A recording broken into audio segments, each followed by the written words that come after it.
अभी अभी अरब सागर से एक ऐसी बड़ी और सनसनीखेज खबर सामने आ रही है जिसने पश्चिम एशिया से लेकर नई दिल्ली, वॉशिंगटन और यूरोप तक सत्ता के गलियारों में बेचैनी फैला दी है। चाबहार से जुड़ा घटनाक्रम अचानक दुनिया की सबसे बड़ी ताकतों के लिए चुनौती बन गया है और भारत ने इस बार सिर्फ कूटनीतिक बयान नहीं बल्कि जमीन और समंदर दोनों स्तरों पर ऐसा स्पष्ट संदेश दे दिया है जिसे अब कोई नजरअंदाज नहीं कर सकता। इस घटनाक्रम के बाद अंतर्राष्ट्रीय राजनीति में हलचल तेज हो चुकी है। आपात बैठकों का दौर शुरू हो गया है और हर तरफ सिर्फ एक ही सवाल उठ रहा है कि भारत का अगला कदम क्या होगा। लेकिन आगे बढ़ने से पहले मैं आपसे एक जरूरी बात कहना चाहता हूं। आप लोग मनोरंजन वाली वीडियो को तो तुरंत लाइक, शेयर और सब्सक्राइब कर देते हैं, लेकिन जब बात अपने देश भारत की ताकत, उसकी सुरक्षा और उसकी आन बान शान की होती है तो वही जोश कहीं कम नजर आता है। हम यहाँ किसी नाच गाने की बात नहीं कर रहे, हम अपने भारत देश का परचम लहराने वाली सच्चाई दिखा रहे हैं। और अगर आपको अपने देश से सच्चा प्यार है तो इस वीडियो को लाइक जरूर कीजिए, चैनल को सब्सक्राइब कीजिए और कमेंट में गर्व से लिखिए भारत माता की जय। क्योंकि आंकड़े बताते हैं कि करीब 93.5% लोग हमारी वीडियो देखते हैं लेकिन चैनल को सब्सक्राइब नहीं करते। अगर आप भारत माता को दिल से मानते हैं तो यह छोटा सा समर्थन जरूर दीजिए। और अब चलिए शुरू करते हैं वह कहानी जिसने पूरी दुनिया की सोच को हिलाकर रख दिया है। इस पूरे घटनाक्रम को समझने के लिए सबसे पहले यह समझना जरूरी है कि चाबहार आखिर भारत के लिए इतना संवेदनशील और अहम क्यों है। क्योंकि यह बंदरगाह सिर्फ ईरान की समुद्री सीमा पर बना एक ढांचा नहीं बल्कि भारत की दशकों पुरानी रणनीतिक सोच का परिणाम है। भारत ने चाबहार को कभी केवल व्यापारिक परियोजना के रूप में नहीं देखा बल्कि इसे उस रास्ते के तौर पर विकसित किया जिसके जरिए वह मध्य एशिया और अफगानिस्तान तक सीधा संपर्क बना सके, बिना पाकिस्तान पर निर्भर हुए। यही वजह है कि जब दुनिया के दूसरे देश ईरान को लेकर केवल प्रतिबंध और दबाव की भाषा बोल रहे थे, तब भारत ने संतुलन और सहयोग का रास्ता चुना और चाबहार को उस पुल के रूप में खड़ा किया जो क्षेत्रीय स्थिरता को मजबूती दे सके। लेकिन जैसे जैसे वैश्विक राजनीति में ध्रुवीकरण बढ़ता गया वैसे वैसे यह साफ होने लगा कि चाबहार सिर्फ एक आर्थिक परियोजना नहीं रहेगा बल्कि बड़ी ताकतों के बीच शक्ति प्रदर्शन का केंद्र बन सकता है। और यही आशंका अब हकीकत में बदलती दिखाई देने लगी है। पिछले कुछ समय से अरब सागर में जिस तरह की गतिविधियां दर्ज की जा रही थीं वे सामान्य नहीं थीं। पहले यह गतिविधियां केवल निगरानी तक सीमित थीं, लेकिन धीरे धीरे उनकी प्रकृति बदलने लगी और यही वह बदलाव था जिसने दिल्ली को सतर्क कर दिया। क्योंकि भारत जानता था कि समुद्र में होने वाली हर छोटी हलचल आने वाले बड़े घटनाक्रम का संकेत हो सकती है। इसी दौरान खुफिया रिपोर्ट्स में यह बात सामने आई कि कुछ वैश्विक ताकतें ईरान पर दबाव बढ़ाने के लिए समुद्री मार्गों को रणनीतिक रूप से इस्तेमाल करने की योजना पर काम कर रही हैं और इन योजनाओं में चाबहार क्षेत्र का नाम भी उभर कर आने लगा। यही वह क्षण था जब भारत ने यह तय कर लिया कि अब केवल कूटनीतिक संतुलन की नीति काफी नहीं होगी बल्कि जमीन और समंदर दोनों पर अपनी मौजूदगी को स्पष्ट करना जरूरी है। भारत की सोच बिल्कुल साफ थी कि ईरान के आंतरिक मामलों पर उसकी कोई टिप्पणी नहीं, लेकिन जिस परियोजना में भारत ने समय, पैसा और रणनीतिक पूंजी लगाई है उस पर किसी भी प्रकार का खतरा सीधे भारत के राष्ट्रीय हितों पर चोट होगी। और इसी सोच के तहत बीते 24 घंटों में भारतीय नौसेना की तैनाती में उल्लेखनीय बदलाव देखे गए। जहाजों की पोजीशन बदली गई, निगरानी क्षेत्र बढ़ाया गया और समुद्री मार्गों पर नियंत्रण को लेकर स्पष्ट निर्देश दिए गए। यह सब कुछ बिना किसी सार्वजनिक घोषणा के किया गया क्योंकि भारत जानता था कि असली संदेश शब्दों से नहीं बल्कि कार्रवाई से जाता है। इसी के साथ भारतीय वायुसेना की गतिविधियों में भी सूक्ष्म लेकिन महत्वपूर्ण परिवर्तन दर्ज किए गए। निगरानी उड़ानों की आवृत्ति बढ़ाई गई और समुद्री क्षेत्र में रियल टाइम इंटेलिजेंस साझा करने की व्यवस्था को और मजबूत किया गया। यह पूरा कदम किसी उकसावे के जवाब में नहीं बल्कि संभावित खतरे को पहले ही निष्क्रिय करने की रणनीति का हिस्सा था। और यही वह बिंदु था जहां अमेरिका की रणनीतिक सोच को झटका लगा। क्योंकि वॉशिंगटन को यह उम्मीद नहीं थी कि भारत इतनी स्पष्टता और दृढ़ता के साथ चाबहार को लेकर अपनी सीमाएं तय करेगा। अमेरिकी नीति निर्माताओं की धारणा यह थी कि भारत अपने व्यापक रिश्तों और व्यापारिक हितों को देखते हुए बेहद संतुलित और सीमित प्रतिक्रिया देगा। लेकिन जब अरब सागर में भारत की मौजूदगी अचानक ज्यादा संगठित और स्पष्ट दिखाई देने लगी, तो यह समझ आ गया कि मामला सामान्य नहीं है। व्हाइट हाउस में हुई आपात बैठकों में इसी बदलाव पर सबसे ज्यादा चर्चा हुई, क्योंकि यह पहला मौका था जब भारत ने किसी बड़े वैश्विक एजेंडे के संदर्भ में सीधे समुद्री क्षेत्र में अपनी प्राथमिकताएं तय की थीं। इस घटनाक्रम का असर केवल अमेरिका तक सीमित नहीं रहा, बल्कि यूरोप की राजधानियों में भी इसे बेहद गंभीरता से लिया गया, क्योंकि वहां पहले से ही यह चिंता मौजूद थी कि वैश्विक सुरक्षा व्यवस्था धीरे धीरे दबाव और धमकी आधारित मॉडल की ओर बढ़ रही है। और चाबहार प्रकरण ने इस चिंता को और गहरा कर दिया। यूरोपीय रणनीतिक हलकों में यह सवाल उठने लगा कि अगर आज एक बंदरगाह को रणनीतिक दबाव का हथियार बनाया जा सकता है, तो कल ऊर्जा मार्गों और आपूर्ति श्रृंखलाओं का क्या होगा। और इसी संदर्भ में भारत का रुख अलग और विशिष्ट दिखाई देने लगा, क्योंकि भारत ने न तो किसी को खुली चेतावनी दी और न ही किसी गठबंधन के पीछे छिपने की कोशिश की, बल्कि उसने सीधे यह दिखा दिया कि वह अपनी रणनीतिक परिसंपत्तियों की सुरक्षा खुद करने में सक्षम है। और यही आत्मनिर्भरता उसकी सबसे बड़ी ताकत बनकर उभरी। इस पूरे घटनाक्रम के बीच पाकिस्तान की स्थिति भी दिलचस्प हो गई, क्योंकि क्षेत्रीय संतुलन में अचानक आए इस बदलाव ने उसे असहज कर दिया। एक तरफ वह पारंपरिक साझेदारों की उम्मीदों से बंधा हुआ है, और दूसरी तरफ वह देख रहा है कि भारत बिना किसी शोर शराबे के अपनी स्थिति को लगातार मजबूत करता जा रहा है। यही असमंजस पाकिस्तान की रणनीतिक सोच में झलकने लगा, जहां कोई स्पष्ट दिशा दिखाई नहीं दे रही थी।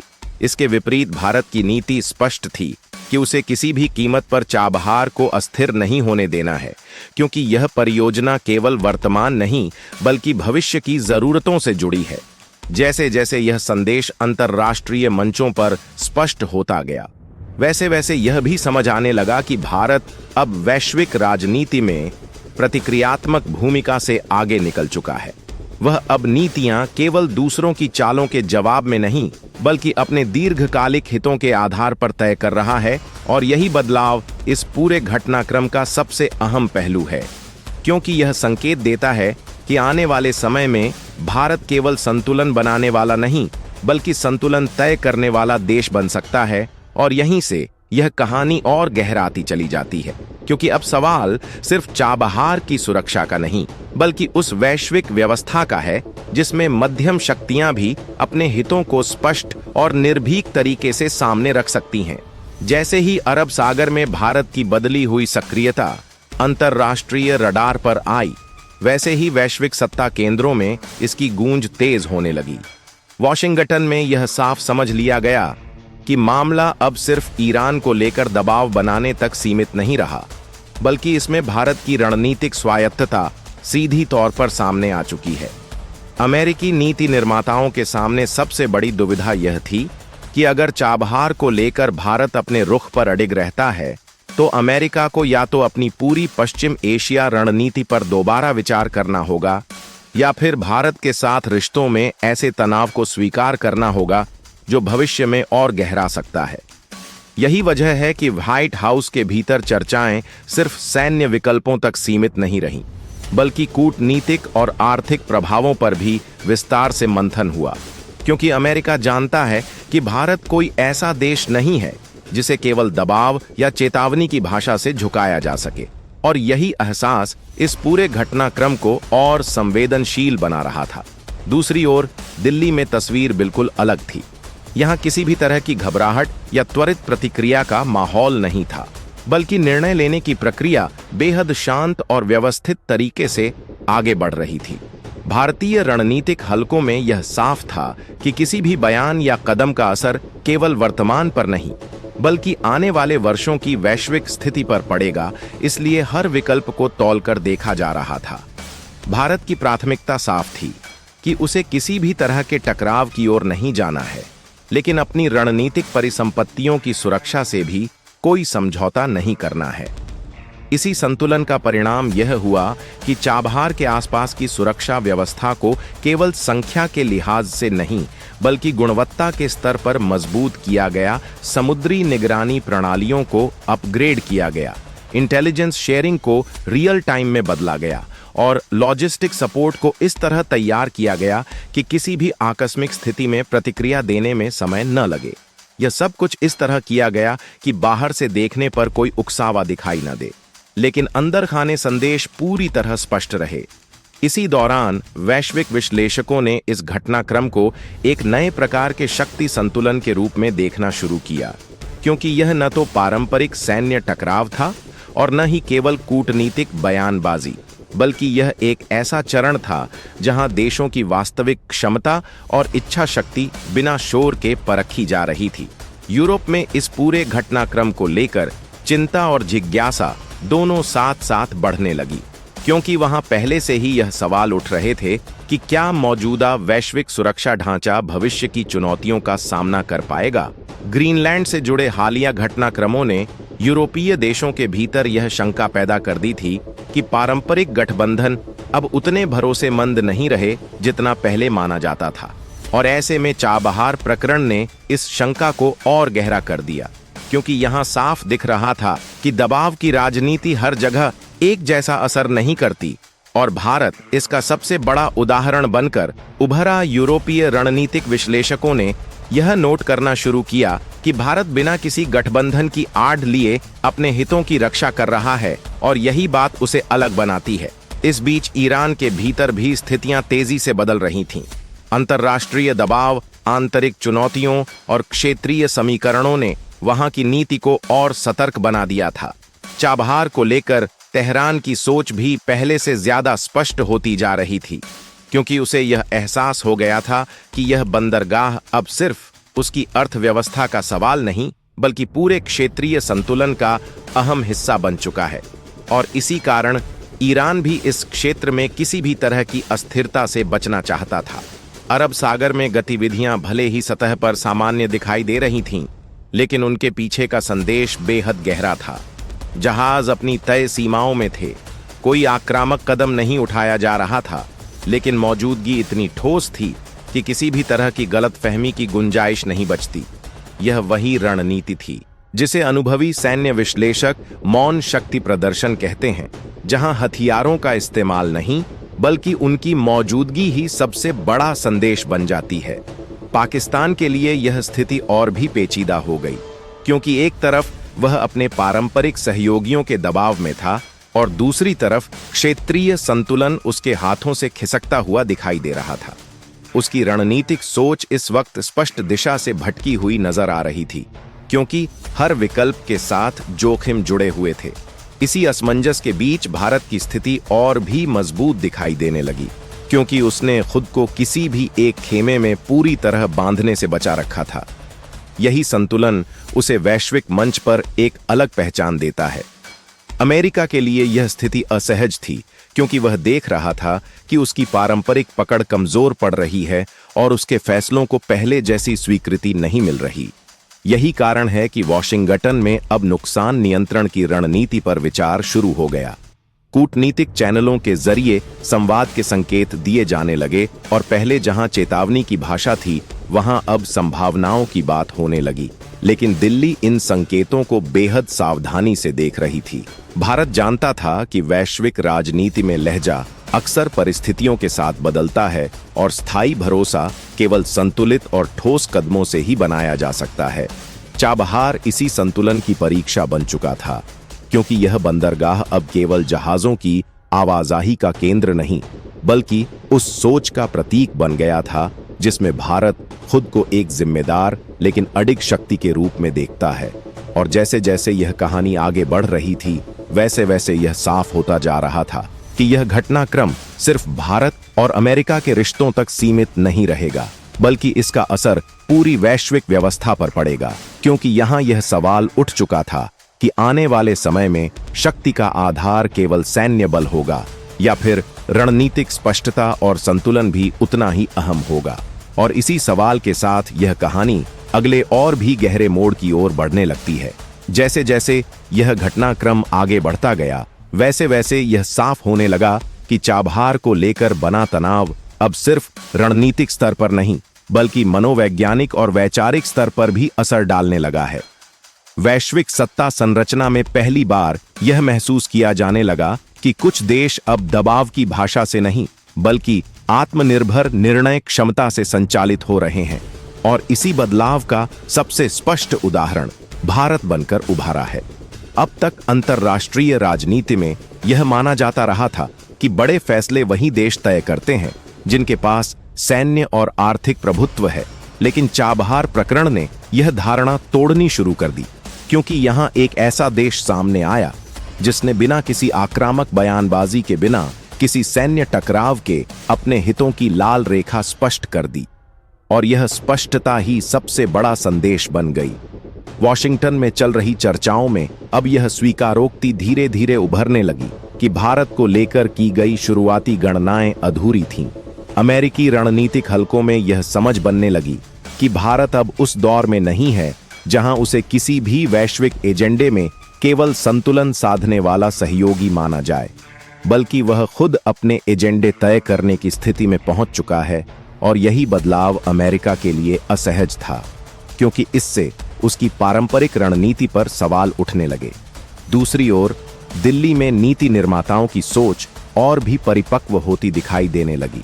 यहां यह साफ था कि भारत को किसी भी परिस्थिति में भावनाओं में बहकर प्रतिक्रिया नहीं देनी है, बल्कि हर कदम को इस तरह उठाना है कि वह आने वाले वर्षों में भी सही साबित हो। इसी सोच के तहत भारत ने अपने कूटनीतिक चैनलों को पूरी तरह सक्रिय कर दिया, लेकिन यह सक्रियता सार्वजनिक मंचों पर नहीं, बल्कि पर्दे के पीछे दिखाई देने लगी। विभिन्न देशों के साथ लगातार संवाद किया गया। उन्हें यह समझाने की कोशिश की गई कि भारत का रुख टकराव का नहीं, बल्कि स्थिरता का है। लेकिन स्थिरता तभी संभव है जब सभी पक्ष एक दूसरे की रणनीतिक सीमाओं का सम्मान करें। इस संवाद का असर धीरे धीरे दिखने लगा, क्योंकि कई देशों ने सार्वजनिक रूप से कुछ न कहते हुए भी अपने रुख में संतुलन लाना शुरू कर दिया। यूरोप में यह बदलाव सबसे ज्यादा महसूस किया गया, जहां पहले इस घटनाक्रम को अमेरिका और ईरान के बीच के तनाव के रूप में देखा जा रहा था, लेकिन अब यह समझ बनने लगी कि इसमें भारत की भूमिका निर्णायक होती जा रही है। और यही वजह है कि यूरोपीय राजधानियों में भारत को लेकर बातचीत का स्वर बदलने लगा। रक्षा सहयोग, आपूर्ति श्रृंखला और तकनीकी साझेदारी जैसे मुद्दों पर अचानक गंभीर चर्चा शुरू हो गई, क्योंकि यूरोप यह समझ रहा था कि भविष्य की सुरक्षा व्यवस्था केवल सैन्य गठबंधनों पर नहीं, बल्कि भरोसेमंद साझेदारियों पर आधारित होगी। और भारत इस संदर्भ में एक स्थिर विकल्प बनकर उभर रहा था। इसी बीच ईरान के भीतर भी चाबहार को लेकर सोच और स्पष्ट होती चली गई। वहां के नीति निर्माताओं को यह एहसास होने लगा कि यह बंदरगाह अब केवल आर्थिक विकास का साधन नहीं, बल्कि क्षेत्रीय संतुलन का अहम स्तंभ बन चुका है। और इसी कारण ईरान ने भी इस क्षेत्र में किसी भी तरह की अस्थिरता से बचने के संकेत देने शुरू कर दिए। अरब सागर में मौजूद जहाज़ों की संख्या भले ही सीमित रही, लेकिन उनकी तैनाती का तरीका और उनकी गतिविधियों का पैटर्न यह दिखाने के लिए काफी था कि सब कुछ पूरी योजना के तहत हो रहा है। किसी भी तरह की जल्दबाजी या उकसावे से बचा जा रहा था, लेकिन हर संभावित जोखिम के लिए तैयारी पूरी रखी गई थी।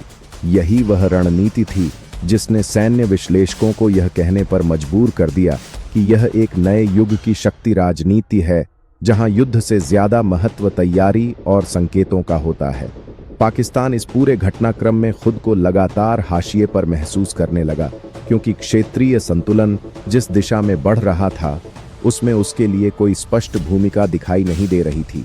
एक तरफ वह पारंपरिक साझेदारों के दबाव में था, और दूसरी तरफ वह देख रहा था कि भारत बिना किसी गठबंधन की शोरगुल के अपनी स्थिति मजबूत करता जा रहा है।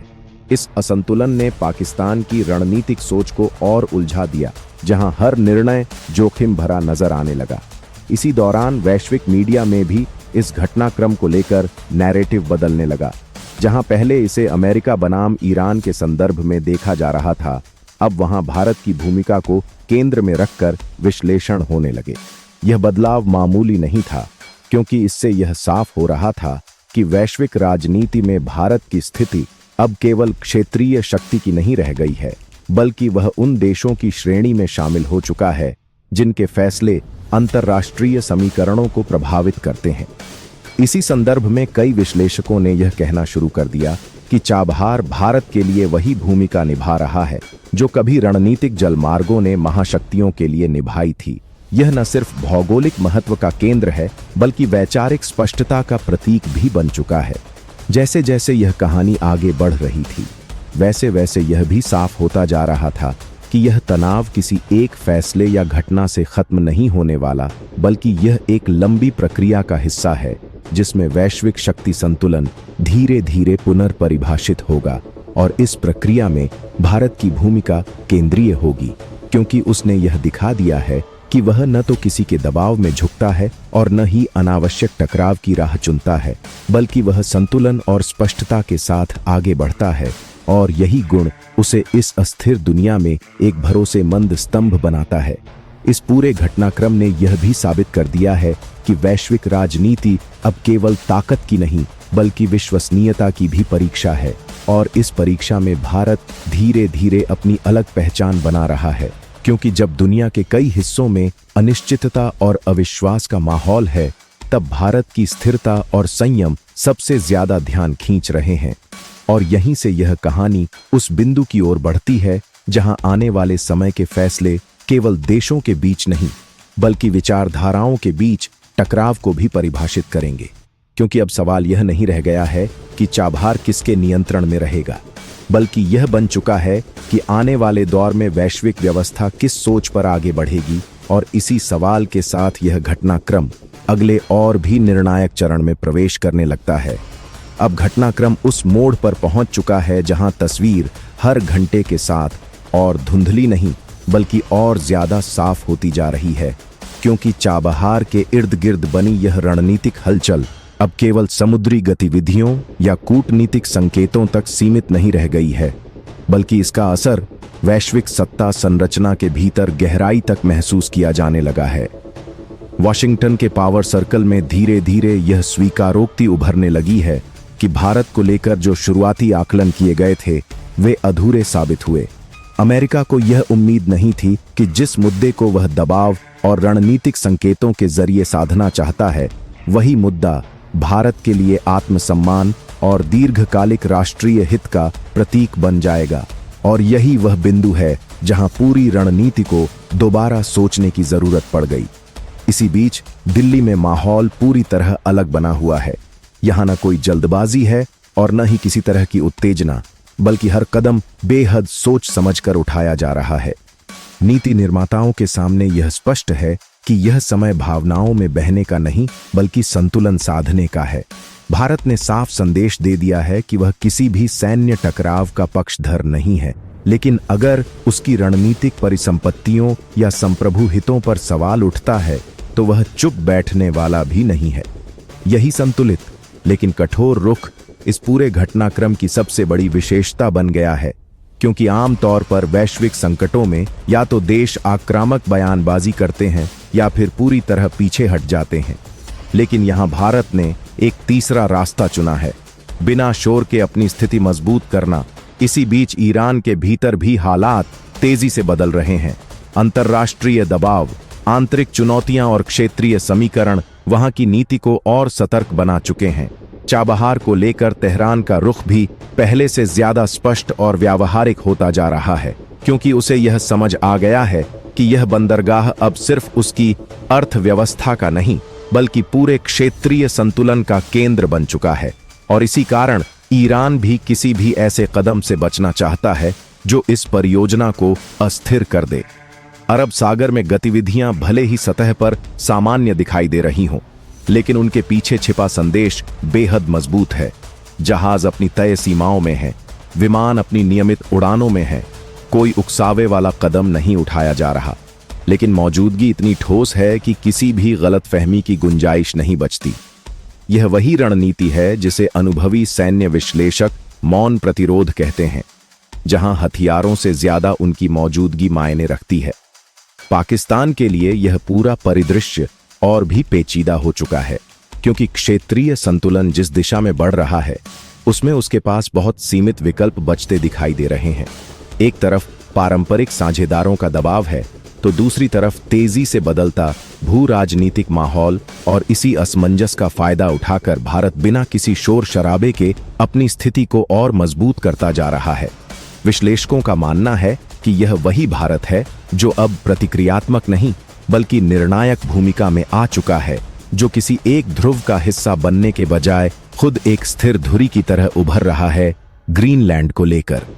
हाल के घटनाक्रमों ने जिस तरह नाटो और यूरोप के भीतर अविश्वास की रेखा खींची है, उसने भी इस प्रक्रिया को तेज कर दिया है। यूरोप अब यह समझने लगा है कि सुरक्षा का मतलब सिर्फ सैन्य छाता नहीं बल्कि भरोसेमंद साझेदारी है, और इसी तलाश में उसकी नजरें भारत पर टिकने लगी हैं। एक ऐसा देश जिसने कभी किसी से सुरक्षा के बदले संसाधनों की शर्त नहीं रखी, जिसने कभी यह नहीं कहा कि साथ रहो वरना अंजाम भुगतो, और आज की अस्थिर दुनिया में यही सोच सबसे बड़ी ताकत बनकर उभर रही है। अमेरिका के लिए यह स्थिति असहज है क्योंकि वह देख रहा है कि उसकी पारंपरिक पकड़ धीरे धीरे कमजोर पड़ रही है, उसके शब्दों का वजन कम हो रहा है और उसके फैसलों पर सवाल उठने लगे हैं। यही वजह है कि अब वॉशिंगटन नुकसान नियंत्रण की रणनीति पर काम करता दिखाई दे रहा है। अचानक संवाद की बातें सामने आने लगी हैं, पुराने विवादों को ठंडे बस्ते में डालने के संकेत मिल रहे हैं। लेकिन दिल्ली यह जानती है कि वैश्विक राजनीति में ऐसे बदलाव अक्सर परिस्थितिजन्य होते हैं, इसलिए भारत किसी भी जल्दबाजी में नहीं है। वह अपने कदम बेहद सोच समझकर उठा रहा है और चाबहार इस पूरे खेल का केंद्र बना हुआ है। यह बंदरगाह अब सिर्फ जहाजों की आवाजाही का स्थान नहीं बल्कि उस सोच का प्रतीक बन चुका है जिसमें भारत खुद को वैश्विक व्यवस्था में एक जिम्मेदार लेकिन अडिग शक्ति के रूप में देखता है। जैसे जैसे समय आगे बढ़ रहा है वैसे वैसे यह साफ होता जा रहा है कि दुनिया एक संक्रमण काल से गुजर रही है। पुरानी व्यवस्थाएं दरक रही हैं, नए संतुलन बन रहे हैं, और इन सब के बीच भारत बिना हड़बड़ी के अपनी जगह तय कर रहा है, न किसी को उकसाते हुए न किसी के दबाव में आते हुए। और शायद यही वजह है कि आज जब हर तरफ अनिश्चितता है तब भारत की स्थिरता सबसे ज्यादा ध्यान खींच रही है। आने वाले दिनों में हालात किस दिशा में जाएंगे यह कहना अभी मुश्किल है, लेकिन इतना तय है कि चाबहार से शुरू हुई यह कहानी अब सिर्फ एक क्षेत्रीय विवाद नहीं रह गई है बल्कि यह उस बदलती दुनिया की झलक बन चुकी है जहां ताकत से ज्यादा भरोसे की कीमत बढ़ गई है और जहां शोर मचाने वालों से ज्यादा चुपचाप कदम रखने वाले आगे निकलते दिखाई दे रहे हैं। और इसी के साथ यह अध्याय अपने निष्कर्ष की ओर बढ़ता है, जहां सवाल सिर्फ बंदरगाह का नहीं बल्कि उस सोच का है जिस पर आने वाली वैश्विक व्यवस्था टिकी होगी। और अब अगर आपको यह वीडियो जानकारी से भरी और सोचने पर मजबूर करने वाली लगी हो तो इसे लाइक जरूर करें, चैनल को सब्सक्राइब करें और अपने विचार कमेंट में साझा करें, क्योंकि जब आप ऐसे कंटेंट को सपोर्ट करते हैं तभी सच और संतुलित आवाज आगे तक पहुंचती है। और हाँ, कमेंट में भारत माता की जय लिखना मत भूलिए, क्योंकि यह सिर्फ एक नारा नहीं बल्कि हमारी एकता और आत्मसम्मान की पहचान है। तो मिलते हैं अगली वीडियो में, तब तक के लिए जय हिंद, वंदे मातरम।